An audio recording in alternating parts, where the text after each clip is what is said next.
This podcast contains explicit language. Bafangu!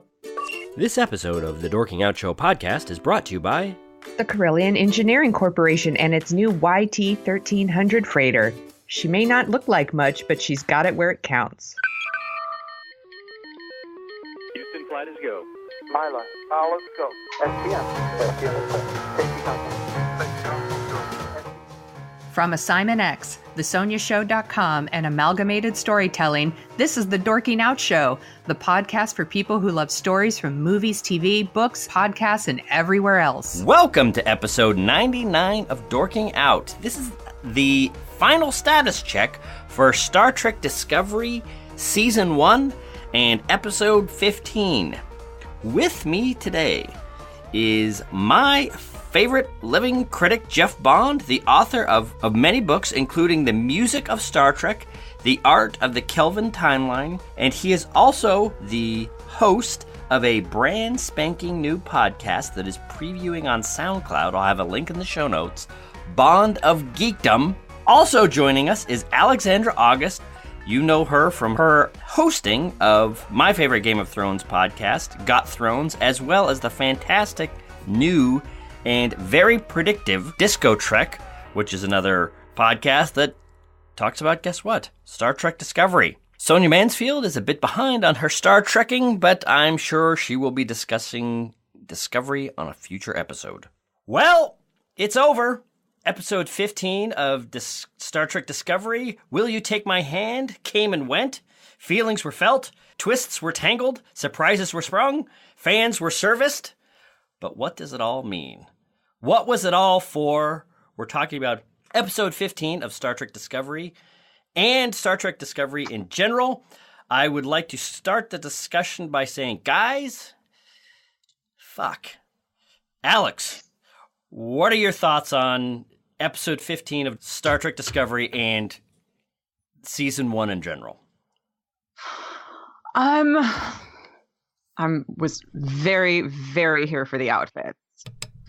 Really, really a fan of the outfits. I thought it was, we had Sonequa looked like she was back in a whole Walking Dead vibe, which was great. And then Captain Giorgio was like Jon Snow, but fashion. It was, and I super enjoyed the club because for some reason it gave me a Quarks feel, like just the smokiness and, it was more diverse than 10-4, whatever it was. So it just put me right back in Quarks. But I think I tweeted, I was like, this is like Quarks meets Intervention, because it felt like they were actually this was a really seedy place. But as for the rest of the episode, I thought there were some pretty laughable things that happened. I think Jeff and I disagree on this, but I thought L'Rell effectively holding the Klingons hostage because she holds up a Federation hydro bomb plan. I feel like this show is smart enough for at least one Klingon to say, hey, are you a Federation puppet? Maybe we should not agree to this, considering we're winning the war, and why would we have to? And it was frustrating because I thought season 1 as a whole really redeemed itself. Every time I was uncertain where it was going, the show kind of stepped in and made me trust it. And I loved last week's episode. I thought it was phenomenal. There were some really wonderful conversations, and I thought it set up a very catastrophic end to this conflict that when Cornwell goes and talks to L'Rell, and L'Rell tells her, you have to beat them. You have to beat them completely. They're not going to stop. They've tasted your blood. They're going to, you have to annihilate them. And it seemed like Cornwell was resigning herself to the fact that this was the only end to this was a mutually assured destruction.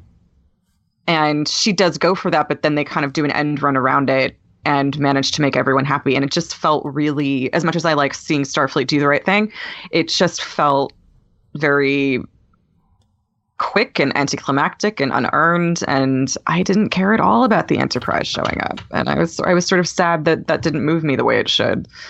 It should have.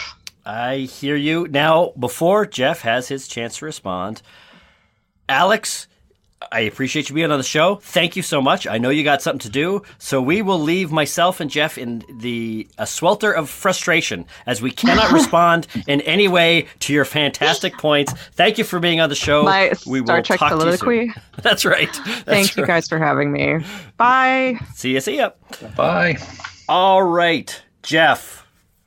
What what are your thoughts on Discovery for episode 15 and also the 50,000 foot level of this whole, I think you and I talked almost 2 years ago about what a new Star Trek show would have to do, what it would have to accomplish, the level at which it would have to play. And now we know. Now we have the first complete season. The chapters 1 and 2, as the showrunners have talked about, of Discovery. What's it all mean? Well, I mean, one of the things we talked about is whether this show is going to, and what I've always talked about is that it has to measure up to peak television. It has to measure up to Game of Thrones and Mad Men and all those shows. And while Discovery has some people involved in it who have been involved in peak television, and it certainly has had ambitions to kind of deepen a lot of Star Trek's themes and explore, longer character arcs, put characters through more than they ever were on any of the previous shows. I don't feel like it's really gotten up to the level of what we would want from peak television. So right now, you're sort of basically measuring this show against previous Star Treks. And on that level, it certainly compares well to the first seasons of Star Trek: The Next Generation or Enterprise, Voyager. What it has not had a problem with is the kind of formula that Star Trek fell into, and the idea that you can't take a character too far in any one direction out of fear of alienating the audience. I think that this show has been fairly daring in what it's done with some of the characters. But I think that it's been very, very uneven in terms of its writing and in terms of kind of keeping its eye on the prize and following through on ideas that are set out in the first few episodes, and mainly in terms of Burnham's evolution as a character. She's played by a very good actor. And it's funny because I've seen online a lot of people really disliking her performance, and I would blame the writing of her character a lot more than her acting. I think that she's been kind of bounced around a lot, and I read an interesting theory, probably on IO9, that basically said that she's basically given too much to do. She has so much on her plate that actually a lot of the other characters kind of suffer, and it might have been better to have maybe one of the other characters get involved in a tragic love story, and have her dealing with her evolution as a Starfleet officer. She just seems to be kind of all over the place, and this last episode does bring a lot of her story to a kind of a resolution. But because it's been so scattershot, and even in this episode, there's so many kind of dumb ingredients in terms of like having to show this kind of silly ghetto on the Klingon home planet, that which doesn't seem to even make sense that it would be there. And it seems to be just kind of a big deviation and distraction from the story. So what I miss from this show, and that you get out of shows like Game of Thrones or even Mad Men, is the narrative pull that you feel like you can't wait to see what's going to happen next week, and you can't you are on the edge of your seat as to what's going to happen to this character? And through a lot of this, I felt very, very kind of inert, and I felt that way during this last episode, despite like these kind of giant moments of fan service, and right down to the reveal of the Enterprise. I saw basically online people saying like, "Oh, Discovery, wow," Yeah. I didn't have it ruined for me, but. The minute they get the distress signal and they start typing 17, right. I had a pretty good idea at that point and what it was. And my whole kind of feeling, which should have been, wow, it's incredible to see this, was more like, oh, what are they doing? Yeah. I agree 100%. It was kind of like, it just seemed very forced, very out of nowhere. I mean, I had a lot of problems with this episode, but the whole sweep of the last 10 minutes where she gets her pardon, gives this kind of inspiring speech with her crew at the United Federation of Planets Capital. They're going. They've kind of settled all the problems of season 1. They're flying to Vulcan. They're all on the bridge. They look happy. They have one moment of happiness in this entire dark, dank, goddamn season. They can't. It would have been a great way for them to just rocket off to Vulcan, and we pick it up, at the end of or at the beginning of season 2, and we can go wherever we want. But this was just, it was almost like a skin graph of fan service right on the end, or like somebody slipped in 2 fan fiction pages at the end of the script. I was shocked at how underwhelmed I was. I'll tell you what it reminded me of, which is one of the most reviled Star Trek episodes ever. Is the last episode of Enterprise, where they have Riker and Troy come in and take over the show.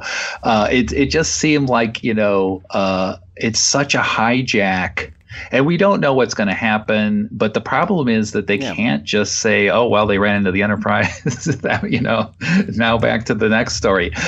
They can't not deal with it. I would love to see that in terms of watching fan riots online. Believe me, they would burn down. Oh God, that would be so much fun. But that, they're in a position now where no matter what they do, they are completely screwed, because there's no way they're going to satisfy people who want to see Jeffrey Hunter and Majel Barrett show up on the show and be like, look exactly like they did in the Cage. And if they don't deal with it, people are going to be furious that they didn't deal with it. I want to throw something by you here. Now that we've seen episode 15, now that we can step back and look at the entire first season of a piece, one of the podcasts I listen to is Script Notes with Craig Mazin and John August, and they talk about a way to, it was actually just this last episode, the way that screenwriters need to think about their characters is their characters are not their friends, their characters are not their pals. What you need to do is set up your character and then be as mean to them as possible. You need to set up real problems with them and not have friends of theirs get them out of the problems, not have, weird plot devices resolve things for them. You need to have the characters just be pounded over and over and over. And then as we watch them go through all those trials and tribulations, that's the story. That's what we like to see. People overcoming difficulties, et cetera, et cetera. How do you feel that plays in with this? Because I feel like Michael and almost the audience has really been pounded in this season. Like I can't think of a darker season of any Star Trek show, and I'm not even sure I can think of a season half as dark and grim as this one. What do you think about that? Do you think that part of the fix or part of the evolution for season 2, hopefully, will be not so much punishment? I have to say, I almost feel like they didn't punish her enough.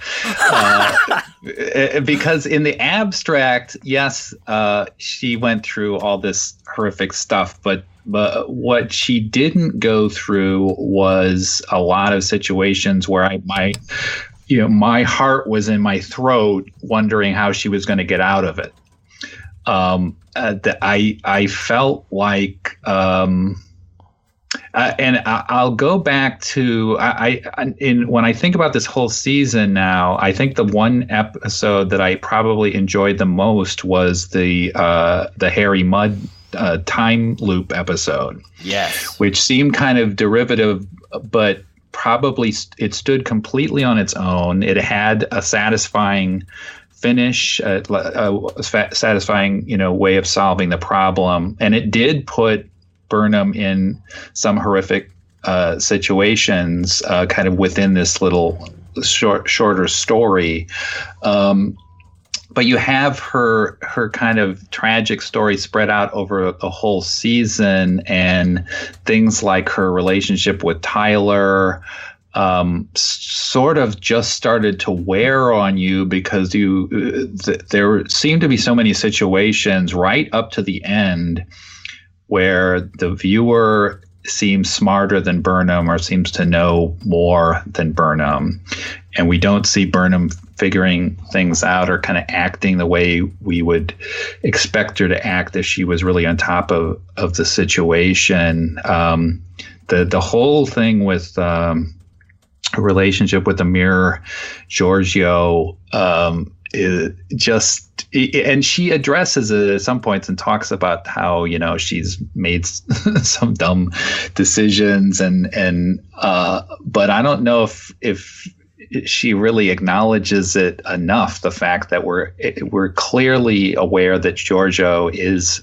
a horrendous dictator who's responsible for probably thousands of deaths, right? And that there's no way you should trust her for 1 second. I mean, at least she comes around by the time they put her in command. She's disagreeing with Cornwall about that. Cornwell, sorry. Right, that's right. But she's still seems to be kind of giving Giorgio the benefit of the doubt, way past the point where we are as the viewer. Yeah. So there's an extent to which you kind of lost patience with her, and that prevents you from really getting involved in her story, because you think, if you're thinking I could have figured this out and dealt with this more effectively, then you're not going to get emotionally involved in the character. You're kind of closed off from her. I think that's the thing that is keeping me from fully falling in love with this show.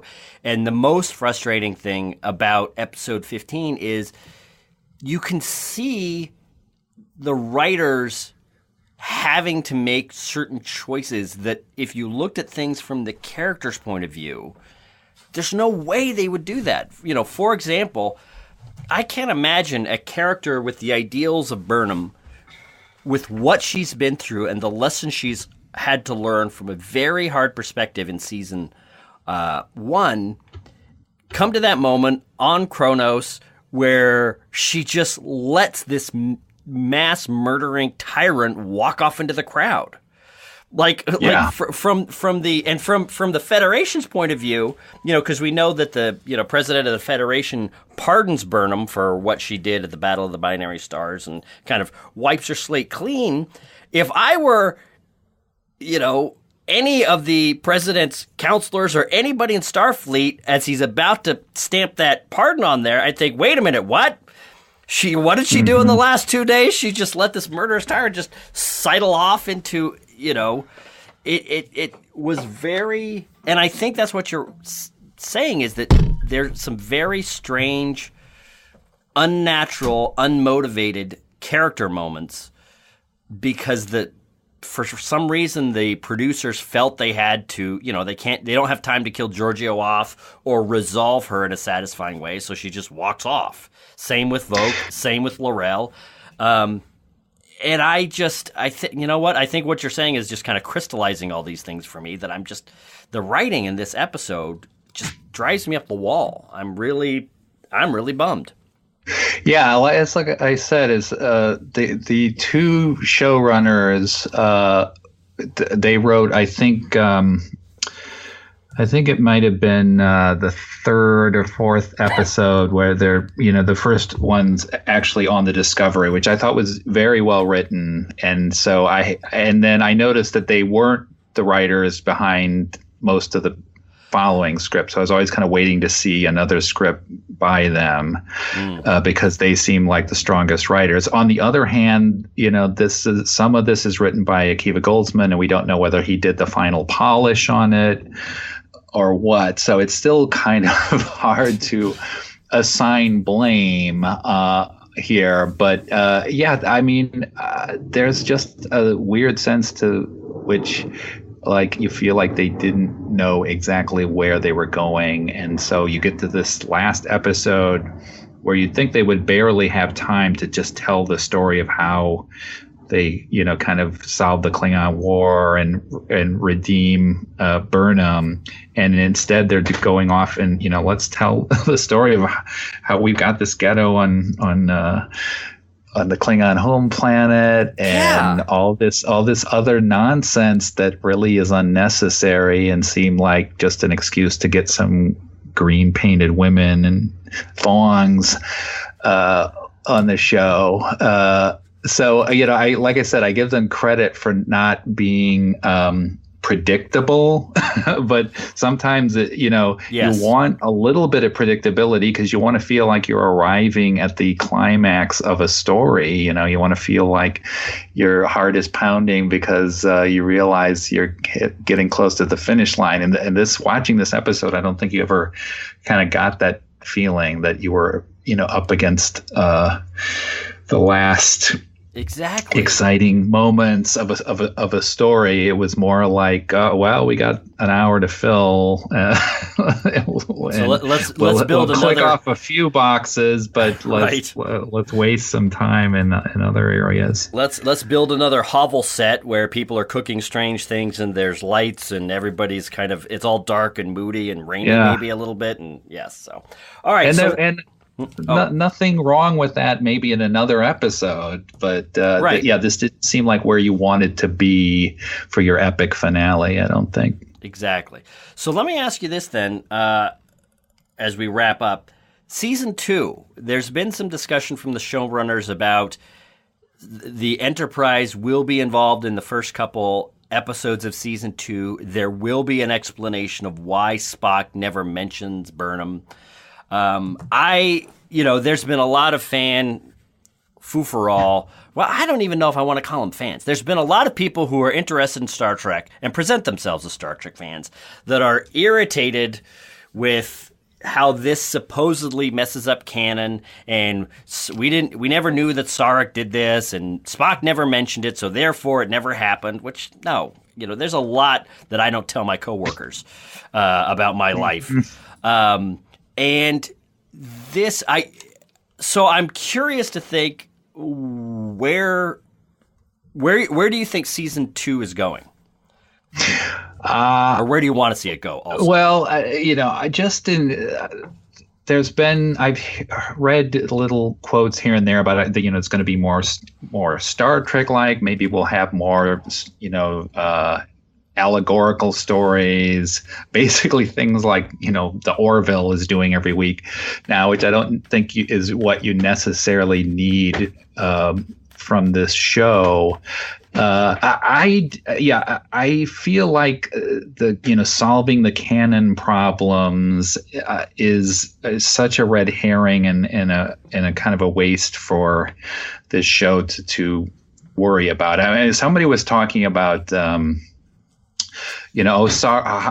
it's outrageous that Sarek is like so forgiving of Burnham when he's not, he's has such a terrible relationship with Spock, and he basically doesn't really patch up his relationship with Spock, I think, until like Star Trek 4 or something. Right. But that really doesn't make a lot of sense, because they have a more personal, family relationship. Spock's not an adopted son, right? Spock is a Vulcan, and he directly goes against his father's, wishes. That's their whole backstory. Is Spock kind of rebels against his father, so that lays the groundwork for a much bigger conflict than what you see between there. There's not really a what I would call a conflict between Sarek and Burnham in Discovery. They have a different relationship.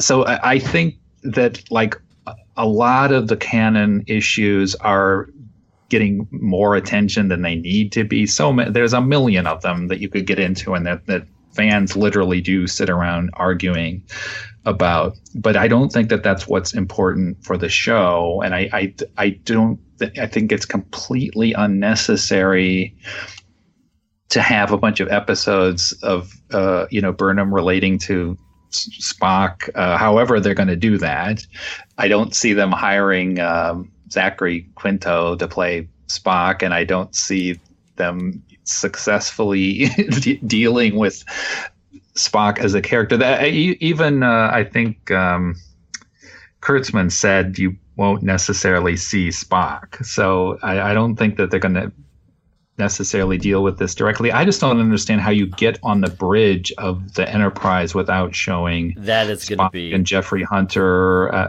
some people playing these iconic characters and not looking like them or talking like them, and not being on a bridge that looks really like, or being on one which is just that does look like that, and that is just a giant piece of fan service that didn't need to be on the show. So, and I watched,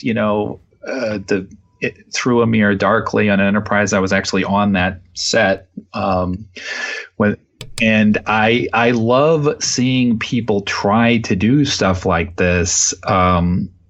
But I just don't feel like it's necessary for this show. I think that, it's going to be interesting to see if they can come up with a season-long arc for Burnham, now that sort of her problems as a character are quote unquote solved. Right. And I feel like, obviously we're going to see a new captain. They're going to Vulcan to pick up is it going to be a Vulcan captain? Right. And my feeling for the show is that they have to deepen their bench of supporting characters and give them more to do that isn't necessarily related directly to Burnham. I think most of clearly Saru and Tilly and most of the other supporting characters on the show are really only kind of designed to the extent that they impact Burnham's story, and that is a unique approach for a Star Trek series. But I think the more successful ones deal a little bit more with an ensemble, and they have a larger group of continuing characters that they've established, and that are all capable of kind of being their own people and having their own stories, irrespective of Burnham. And I think it's great to have Burnham still be the center of the show. But Kirk was the center of the original show. That all the shows had stars that they focused around, but that you can spread the wealth more, I think, than this show has done so far. I agree wholeheartedly. I liked a lot of season 1 of Discovery. I am very interested in where it's going, and I just had a brainwave that I hope is not the situation, where Pike shows up, he's under distress, something has happened, we hear that Spock is not going to be necessarily seen, which would necessitate possibly some story explanation for him being gone, and we are not going to have another Search for Spock storyline at the beginning of season 2. They can't do that, can they? I don't know, but I think one of the big problems with season 1 is the extent at which we've discussed about social media, where people on social media have been ahead of the plot. So I hope that you're not right and didn't just predict the whole plot for season 2. I think that's been, to me, the most frustrating part of this whole thing. This is the first post-social media Star Trek show, and I have to say that large parts of it were ruined for me by social media. And that's not to say that they would have been great had I not had social media, but I wouldn't have had to listen to an entire season of theorizing that Lorca was a mirror universe character, leading up to the last 3 episodes, right, where that's revealed. So it's a very strange watching this show now with Facebook on in the background. Yeah, agreed. So Jeff, we first talked. I mentioned this earlier. About a year and a half ago. God, was it the summer of 2015? Was it really that? Maybe 20. I guess it was 2016. Anyway, point is, we talked a long time ago about what this show had to be, what a Star Trek show had to be. I want to thank you from then until now for all the contributions you've given Dorking Out, all your hours of erudite conversation and theorizing and history and everything. Thank you so much for contributing here on Dorking Out. We really appreciate it. And I think that is nearly it for our Star Trek Discovery coverage. Is there anything else that you would like to say? No, but thanks for this digital soapbox. You are welcome. And with that, for Sonia and Alex and Jeff, bye!